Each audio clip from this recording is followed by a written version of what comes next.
हम चर्चा कर रहे थे मल्हार अंग की, और मल्हार अंग के अंतर्गत सबसे पहले राग मियाँ मल्हार की चर्चा हो रही थी। राग मियाँ मल्हार कान्हड़ा काफ़ी ठाट के अंतर्गत आता है, और काफ़ी ठाट के अंतर्गत गांधार और निषाद कोमल है, इसीलिए इसको काफ़ी ठाट के अंतर्गत डाला गया है। और मैंने आपको कहा कि मल्हार और कान्हड़ा दोनों अंग इसमें प्रोमिनेंट है, क्योंकि मल्हार अंग का प्रमुख राग है। मध्यम इसका वादी है, षड्ज इसका संवादी है। राग के बारे में जो प्रमुख चीज़ें हैं वो मैं आपको बता चुकी हूँ। अब एक उदाहरण के तौर पर एक बंदिश, एक ताल की प्रस्तुत कर रही हूँ। आचार्य बृहस्पति जी की बंदिश है, और एक ताल में है, बहुत सुंदर बंदिश है। घन गरजे घोर आए, के का धुनि करत मोर। बहुत सुंदर। अब देखिए, बंदिशें भी मल्हार अंग के रागों में, बंदिशों में भी वर्षा ऋतु का वर्णन जो है वो अधिकतर मिलता है, क्योंकि वर्षाकालीन या मौसमी ऋतु प्रधान राग इसको कहते हैं। तो रागों में स्वाभाविक है कि हम वर्षा ऋतु में यदि वर्षा की बात करते हैं तो वो बहुत अच्छा एक भाव मन में उत्पन्न होता है। यदि हम कड़ाके की ठंड में यदि हम वर्षा ऋतु की बात करेंगे तो शायद वो भाव उत्पन्न नहीं हो, या हम कहें कि वो जो आनंद वर्षा ऋतु का है वो कहीं कम होगा। राग के हिसाब से हम कहें तो राग कम विस्तार कर रहे हैं, राग को गा, लेकिन जो एक जैसे होली के समय में होलियाँ गाने का जो आनंद या अनुभूति होती है वो अलग होती है। हम बहुत तपती हुई गर्मी में होली का आनंद नहीं ले सकते हैं। उसी प्रकार से ऋतु प्रधान जो राग होते हैं उनका आनंद जो उनका जो भाव है वो कुछ अलग ही होता है जब उसको उनके समय में गाया बजाया जाए।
बार बार रागांग को दिखाना है।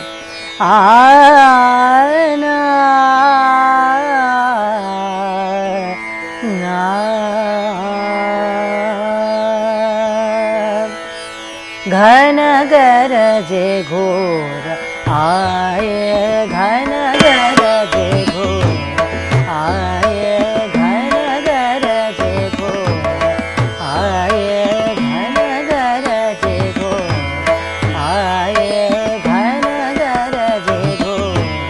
के का धुनि करत मोर, के का धुनि करत मोर आए, घन गरजे घोर आए, घन गरजे घोर आए, घन गरजे घोर। के का धुनि करत मोर, के का धुनि करत मोर आए, घन गरजे घोर घोर आए, आए, आए, आए, घन गरजे घोर आए, घन गरजे घोर।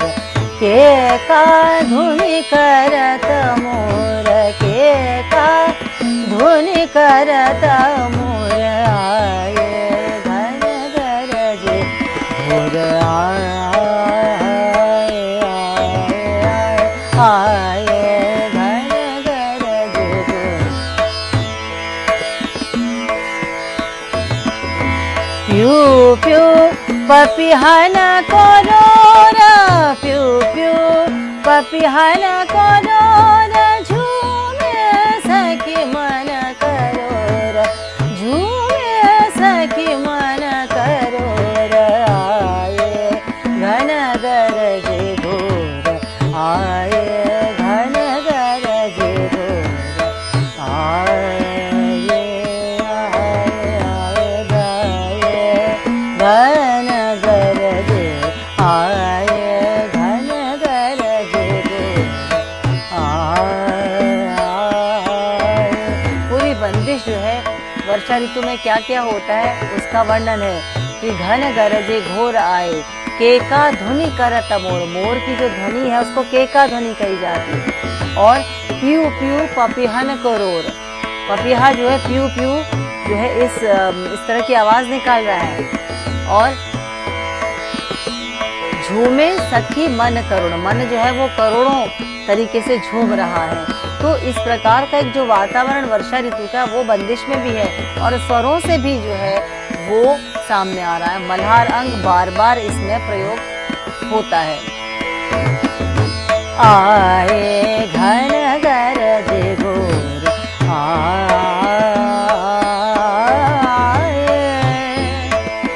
आए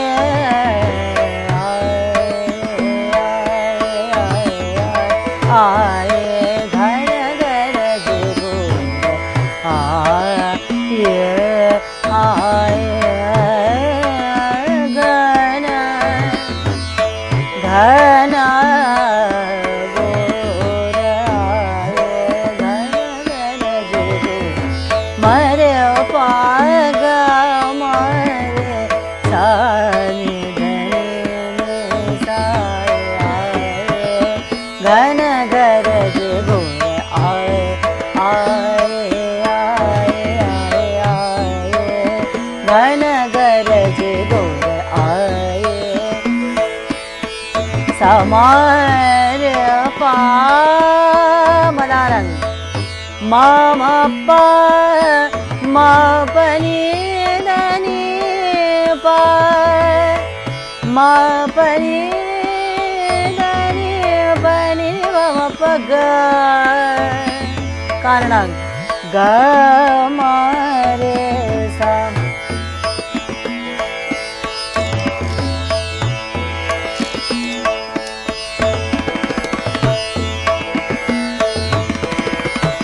मा पनी धनी प, मा पनी धनी सा नी धनी प, मा पग मरे पाग मरे सा, ग मरे सा नी धनी सा, ग मरे सा। आए घन गरजे घोर, आए घन गरजे घोर, नि सा रे ब म प ग ग म म रे सा, नि सा रे ब म प नि ध नि ब म प ग ग म म रे सा, नि सा रे ब म प ग ग म म रे सा म म रे। आए तानों में भी उस मर्यादा को या राग के स्वरूप को बिल्कुल स्पष्ट रूप से रखना है। नि सा रे ब म प ग म रे सा, नि सा रे प म प ग म रे सा रे प, ये मल्हार का अंग का ही भाग है। रे प म प ग म रे सा, नि सा ग म रे सा, कानड़े का अंग है। नि सा रे ब म प नि ध नि ब म प ग म रे सा, नि सा रे ब म प नि ध नि सा। मियां मल्हार की खास बात, म प नि ध नि सा नि ध नि ब म प ग ग म म रे सा, नि सा रे ब म प ग ग म म रे सा, नि ध नि सा रे ब म प ग म रे सा। आए रे ब म प ग म रे सा, नि सा नि ध नि ब म प नि ध नि सा रे ब म प नि ध नि सा, नि ध नि ब म प ग म रे सा, नि सा नि ध नि सा। आए आए आए घन गरजे घोर, आए। मैं स्वरों में इसीलिए बता रही हूँ ताकि आप लोगों को पलटों में से या तानों को समझने में आपको आसानी हो सके और आप अपनी ताने भी बना सकें। समरे प म प ग म रे ध नि ध ध ग म म रे रे प प ग ग म म रे ध नि ध ध म रे प म प ग म रे ध नि ध नि ध नि प म प नि ध नि सा समरे प म प नि ध नि प म प नि ध नि ध नि ध नि प म प नि ध नि सा रे नि ध नि ध नि प म प ग ग म म रे ध नि ध नि ध नि सा रे प ग रे रे प ग ग म रे सा नि ध नि सा ये घन गाना और बताना बोलना जो है वो साइमल्टेनियसली जब चलता है तो ज़्यादा समझ में आता है उसको, जब हम थ्योरेटिकली भी बता रहे हैं। हालांकि दोनों को साथ करना थोड़ा सा मुश्किल होता है, लेकिन फिर भी मेरी कोशिश रहती है कि मैं आपको दोनों चीज़ें बता सकूं ताकि आप उसको अच्छे तरीके से समझ भी सकें शास्त्र पक्ष से भी, और उसी चीज़ को जो बता रही हूँ उसको क्रियात्मक रूप में उसका उदाहरण भी आप देख सकें। घन गरजे घोर आए, घन गरजे घोर नि सा रे प म प नि ध नि प म प नि ध नि सा नि ध नि प म प ग म रे सा नि सा नि ध नि प म प नि ध नि सा रे प म प ग म रे सा नि सा म प नि ध नि सा रे प म प नि ध नि सा रे नि सा नि ध नि प म प नि ध नि सा नि ध नि प म प ग म रे सा नि आए घन ग। मंद्र मध्य तार तीनों में उसी प्रकार का स्वरूप बहुत अच्छी तरीके से बरता जा सकता है।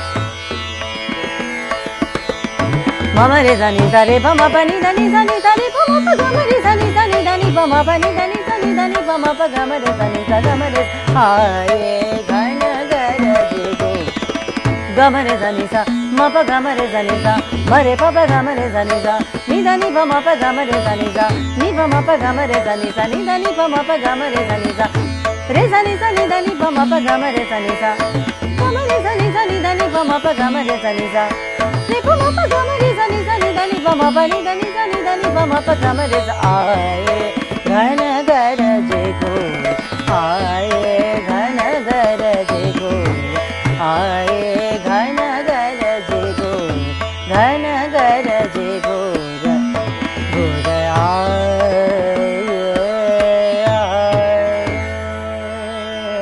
तो ये उदाहरण मैंने आपको दिया एक ताल की बंदिश का। इसी प्रकार से हम यदि तीन ताल की बंदिश या किसी बंदिश को हम सितार खानी में पंडित भातखंडे जी के द्वारा क्रमिक पुस्तक मालिका में एक बंदिश दी गई है, तो वो भी बहुत खूबसूरत बंदिश है। उसको भी हम उसमें भी आप देखिए मल्हार रंग बिल्कुल सामने स्पष्ट रूप से आता है और मियाँ मल्हार के स्वरूप को भी वो सामने लाता है। बिजुरी चमके गरजे बिजुरी चमके बरसे मेहरवा बदरिया मेहरवा आए बदरिया गरज गरज मोयती डरावे गरज गरज मोयती डरावे बिजुरी चमके बरसे बिजुरी चमके बरसे मेहरवा आए बदरिया। आप देखिए ये दोनों पंक्तियों में मियाँ मल्हार पूरी तरीके से सामने आ रहा है। मेहरवा आए बदरिया गरज गरज मल्हारंग समरे रे पापा, पूरा मल्हारंग सामने आ रहा है, बार बार प्रयोग हो रहा है। धा धा गरज गरज मोयती डरावे बिजुरी चमके बरसे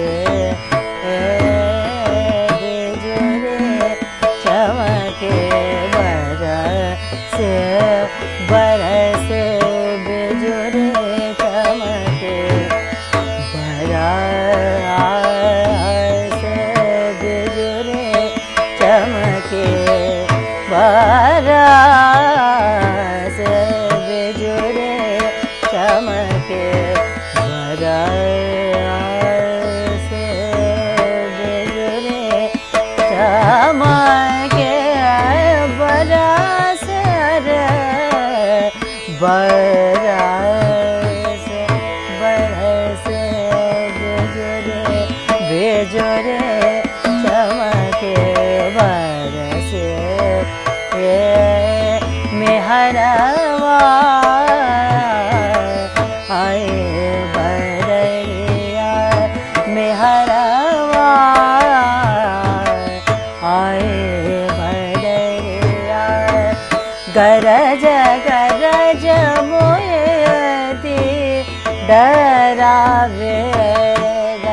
गरज मोहे अति डरावे, बिजुरे चमके बरसे, बिजुरे चमके घन गरजे, घन बिजुरी चमके, घन गरजे, घन बिजुरी चमके, बबिया पियो की टेर सुनाए, बबिया पियो की टेर सुनाए, कहा करूं कित जाऊं मोरा का, करूं कित जाऊं मोरा जियरा तरसे, बिजुरे चमके बरसे, बिजुरे बरसे, बरसे, बिजुरे चमके बरसे, बिजुरे चमके, मपने दनी निसा, बिजुरे चमके, निसा रे पग गमारे सा, बिजुरे चमके, मपने दनी निसा, बिजुरे चमके, निसा रे रे पा मा पग मारे सा, बिजुरे चमके, बिजुरे मा पनी दनी पा, मा पनी दनी ने मा पा। कभी कभी दोनों निशादों को एक खूबसूरती की तरह लिया जा सकता है। हालांकि ये एक जो हम शास्त्रीय संगीत के नियमों के अनुसार देखें तो अलावा ललित राग के, जहाँ दोनों मध्यम एक के बाद एक प्रयोग होते हैं एक बहुत खूबसूरत तरीके से, तो उसके अलावा ये कहा जाता है या ये बताया गया है कि दो स्वरूप जब एक स्वर के हैं वो एक के बाद एक नहीं लगेंगे। लेकिन राग में जो एस्थेटिक सेंस की हम बात करें या सौंदर्यात्मकता जो उसकी दिखाने के लिए उसकी बात करें, तो उसमें मियां मल्हार में इस प्रकार कभी कभी लेने से, हमेशा नहीं, कभी कभी लेने से वो एक बहुत सुंदर भाव जो है बहुत खूबसूरत लगता है, सुनने में बहुत अच्छा लगता है और बहुत आनंद प्रदायक है। मापनी दनी प, हालांकि दोनों निशादों को बीच में दैवत लेके हमको उसको गाना चाहिए। मापनी दनी प, मापनी दा, ऐसे दैवत पर न्यास नहीं होगा। मापनी दनी प, मापनी दनी नि माप, मापनी दनी नि माप। तो आप देखिए दोनों निशादों का प्रयोग इस प्रकार से तो बहुत बहुत खूबसूरत प्रतीत होता है। मापनी दनी नि सा नि दनी प, नि प म प ग, ग ग ग म रे सा नि द नि सा, बिजुरे चमके बरसे, बिजुरे चमके बरसे, निहरवा आए बदरिया, गरज गरज मोहे अति डरावे, गरज गरज मोहे अति डरावे, बिजुरे चमके बरसे, बिजुरे चमके, बिजुरे चमके, बिजुरे चमके बरसे।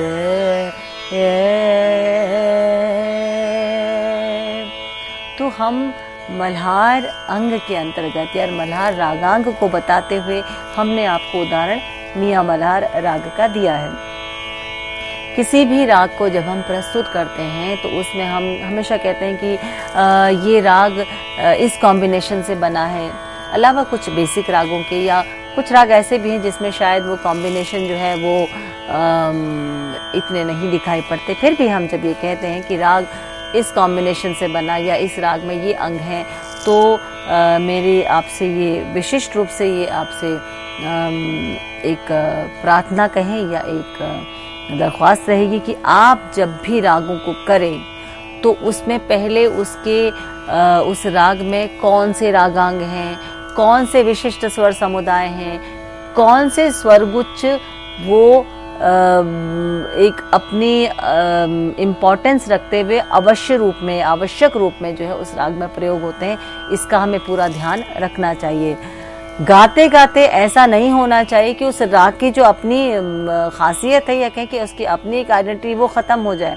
जैसे कि हम मियाँ मल्हार गा रहे हैं, मियाँ मल्हार गाते मैंने कहा कि मल्हार अंग इसमें होना चाहिए और कानड़ा अंग, और मल्हार और कानड़ा के मिश्रण से है तो मल्हार अंग भी दिखाना चाहिए और कानड़ा अंग भी आना चाहिए। लेकिन इसका मतलब नहीं कि उसको हम जो उसकी विशिष्टता है दोनों निषादों का प्रयोग होना, ये इसको हम छोड़ दें, ये बहुत इम्पॉर्टेंट है। और इसके अलावा एक और चीज़ कि राग का जो आरोहण और अवरोहण होता है, यानी राग को कैसे बढ़ता जाता है जब उसको असेंडिंग ऑर्डर में, यानी हम राग को ऊपर गा रहे हैं, ऊपर की तरफ हम चढ़ रहे हैं, स्वरों को अवरोहात्मक ले रहे हैं, आरोहात्मक ले रहे हैं, तो वहाँ पर क्या स्वरों का प्रयोग होना है, यानी षड्ज पर जाएंगे, तार सब तो कैसे जाएंगे। अवरोहात्मक लेना है तो हमें नीचे आना तो कैसे आना, जैसे सा नी द नी प या सा नी प। अब इस प्रकार से तो स्पष्ट रूप से सारा अंग सामने आता है, लेकिन कभी कभी हम इसका प्रयोग भी करते हैं। मा प ग म रे सा म रे रे प ग म रे सा। तो मियाँ मल्हार में ग म रे सा लेकर ही अवरोह में आना जरूरी है, क्योंकि ये इस राग कि जो इसकी बनावट है उसमें महत्वपूर्ण भूमिका निभाता है, इसलिए इसको लेना जरूरी है। यदि हम इसको सिंपल रे मा रे ऐसे करें तो वो तो सारंग सामने आएगा। तो हमें राग का जहाँ मल्हार अंग का ध्यान रखना है, राग के स्वरूप में हमें कारण अंग का भी ध्यान रखना है, और यही चीज हमें तानों में भी पूरी तरीके से फॉलो करनी है। निसा रे प म प ग म रे सा निसा, म रे प प म प नि ध नि प म प ग म रे सा निसा, म रे प प म प नि ध नि प म प ग म रे सा निसा, निसा म रे प प म प नि ध नि सा रे सा नि सा नि ध नि प म प ग म रे सा निसा। मैं हर बार ग म रे सा करके आ रही हूँ, मैं ऐसे नहीं गा रही म प म म रे सा, म प म म रे सा, म प ग म रे सा, म प म म रे सा। तो ऐसे म म रे सा नहीं ले रही हूँ मैं, म प ग म रे सा। ये आप देखिए बार बार इस प्रकार के उदाहरणों को गाकर बताने का एक हमारा उद्देश्य है कि आपको राग पूरी तरह से समझ में आए। तो रागांग के अंतर्गत भी हम जब राग आपको बताएं तो एक तरह से हम रागों का अभ्यास ही कर रहे हैं, ये जानते हुए कि अमुक रागांग है। तो इस प्रकार से मैंने आज आपको मल्हार अंग के बारे में बताया। मल्हार अंग मरे पा बहुत बहुत महत्वपूर्ण है, रागांग का एक अपना विशिष्ट, यही उसका एक चेहरा है मैं कहूँ मल्हार अंग का। और इसका प्रयोग किसी भी राग के साथ होता तो हम कहते हैं मल्हार अंग उसमें दिखाई दे रहा है। मियाँ मल्हार की मैंने आपको विशिष्टता बताई, मियाँ मल्हार राग में पहले भी बता चुकी हूँ, और क्योंकि अब रागांग के अंतर्गत बता रही हूँ तो मल्हार अंग के रागों की चर्चा आगे की श्रृंखलाओं में रहेगी। मेरी उम्मीद है कि आपको मल्हार अंग जो है वो भी समझ में आया होगा, और मियाँ मल्हार राग में कैसे उसका प्रयोग हो रहा है, इसको लेते हुए कैसे राग का विस्तार होता है, ये भी आपको समझ में आ गया होगा। इसी के साथ आज का व्याख्यान मैं यहीं पर संपन्न करती हूँ। नमस्कार।